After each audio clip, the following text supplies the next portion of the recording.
అంటే మీరు ప్రశ్నలు అడుగుతారు.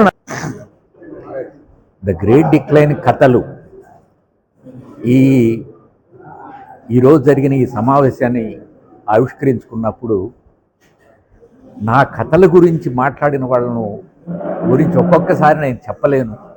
ఎందుకంటే నా కథల్లోని ఆత్మను ఆచార్య మేడిపల్లి రవికుమార్ గారు, డాక్టర్ లక్ష్మీనరసయ్య గారు, ఆచార్య రాచపాళెం చంద్రశేఖర్ రెడ్డి గారు సంపూర్తిగా కథలను ఆవిష్కరించారు.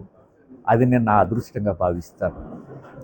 నేను అనుకున్నది ఈ ప్రపంచంతో పాటు దేశం కూడా చాలా డిప్రెషన్లోకి లోన్ అవుతూ ఉంది, బయటికి కనపడని డిక్లైన్లోకి లోన్ అవుతూ ఉంది అని ఆలోచించే నా కథలు రాశాను. ఆ కథల ఈరోజు ఆవిష్కరించి సంపూర్ణ న్యాయం చేశారు అని విమలా శాంతి సంస్థను నడుపుతున్న శాంతినారాయణ గారికి, అంబేద్కర్ అక్షరాయ్యం సంస్థకు వెన్నుదన్నుగా నిలిచిన రాయుడు గారికి మనస్ఫూర్తిగా ధన్యవాదాలు తెలుపుతూ సెలవు తీసుకుంటున్నాను. Thank you. అందరికీ జై భీమ్. ప్రధానంగా అనంతపురంలో ఎన్నో సాహిత్య కార్యక్రమాలు మనకు జరుగుతున్నది అందరికీ తెలుసు. ప్రత్యేకించి విమలా శాంతి సాహిత్య సేవా సంస్థ గురించి చెప్పాల్సిన పని లేదు. అనంతపురం జిల్లానే కాదు, రాష్ట్ర వ్యాప్తంగా ఉమ్మడి తెలుగు రాష్ట్రాల్లో ఈ విమలా శాంతి సాహిత్య సేవా సమితి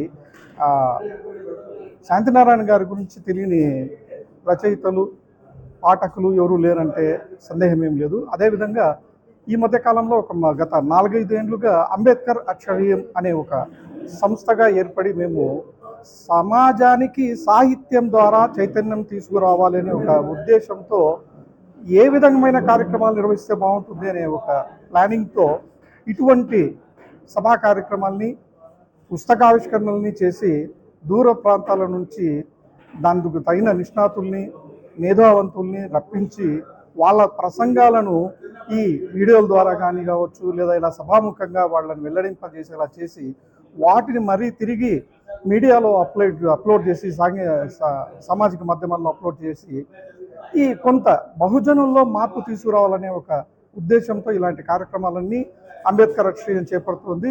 దానికి తగ్గట్టుగా మేమంతా ఈరోజు ఈ కార్యక్రమాన్ని నిర్వహించడం జరిగింది. ఇందుకు సహకరించిన అనంతపురం మేధావంతులు, విద్యావంతులు, ఎన్నో విశ్రాంత ఆచార్యులు అందరూ కూడా ఈ కార్యక్రమానికి విచ్చేశారు. ప్రత్యేకించి సమాజానికి మేము చెప్పదలుచుకున్నది ఏంటంటే, ఈ పుస్తకం ద గ్రేట్ డిక్లైన్ అనే కథలు చెప్పదలుచుకున్నది ఏంటంటే, ఆర్థిక పరంగా మనకు తెలియకోకుండానే మనం ఎంత నాశనమైపోతున్నాము, మనం ఎంత నష్టపోతున్నాము అనే విషయాన్ని ఈ కథా పుస్తకం మనకు తెలుస్తుంది. అందరూ పుస్తకాలు చదవలేరు కాబట్టి ఈ వీడియోల ద్వారా, ఇప్పుడు ఈ సభ ద్వారా సమాజానికి ఒక మేల్కొల్పులాగా ఏర్పాటు చేయాలనే సదుద్దేశంతోనే ఈ కార్యక్రమం చేయడం జరిగింది. జై భీమ్.